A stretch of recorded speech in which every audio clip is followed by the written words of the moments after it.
वास्तव में राधा कृष्ण की मुख्य पत्नी है। राधा कृष्ण की मुख्य पत्नी है। ये एक गोलोक की कथा है। राधा रानी भगवान कृष्ण से नाराज हो गई।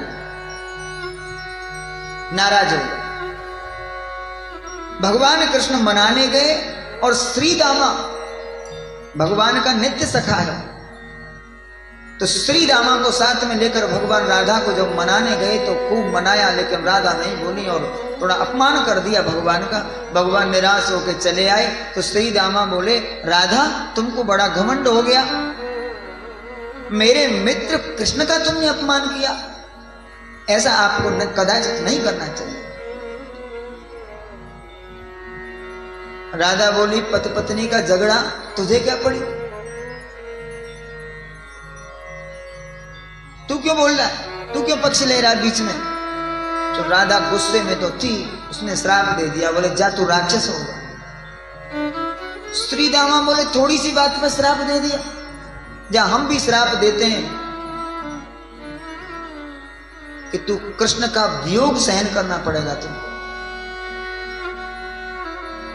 दोनों एक दूसरे के, ये कथा गर्ग संहिता की है,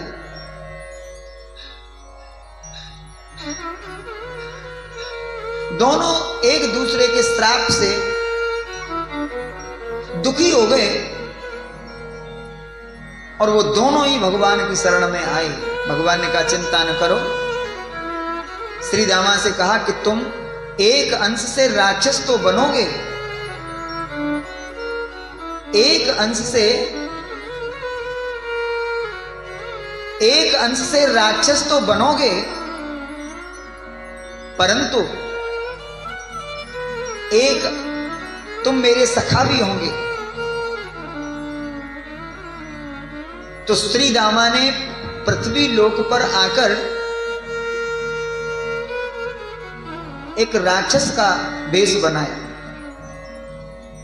और भगवान श्री कृष्ण जब रास लीला कर रहे थे उस समय ये राक्षस कंस से युद्ध करने आया और कंस ने इससे युद्ध न करके मित्रता कर ली। और कंस से मित्रता करके जब ये जा रहा था तो रास्ते में ये रास क्रीड़ा हो रहा था, रात का समय था, रास हो रहा था और एक गोपी को उठा के ले गया।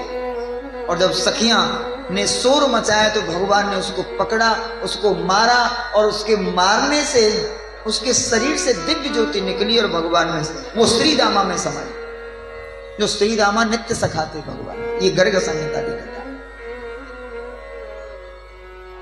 और राधा से कहा, राधा तुम्हें मेरा वियोग तो सहन करना पड़ेगा, लेकिन ज्यादा दिन नहीं, 100 बरस तक तुम्हें मेरा वियोग सहना पड़ेगा। इसलिए हम और तुम दोनों पृथ्वी पर अवतार लेंगे। और दोनों ने अवतार लिया और 11 वर्ष तक भगवान राधा के साथ रहे। और जब जाने लगे तो राधा रोने लगी, मथुरा जाने लगे तो राधा ने रोकर कहा कि मैं तुम्हारे बिना नहीं रह सकती। तो उन्होंने कहा, गर्ग संहिता में लिखा कि तुम अपना श्राप ध्यान करो, रहना तो पड़ेगा। बोले मैं नहीं रह सकती। बोले तो कोई बात नहीं, मैं 1 वर्ष में एक दिन तुम्हारे पास जरूर रास क्रीड़ा करने के लिए आया करूंगा। और भगवान 1 वर्ष में एक बार राधा के साथ क्रीड़ा करने आते थे। और जब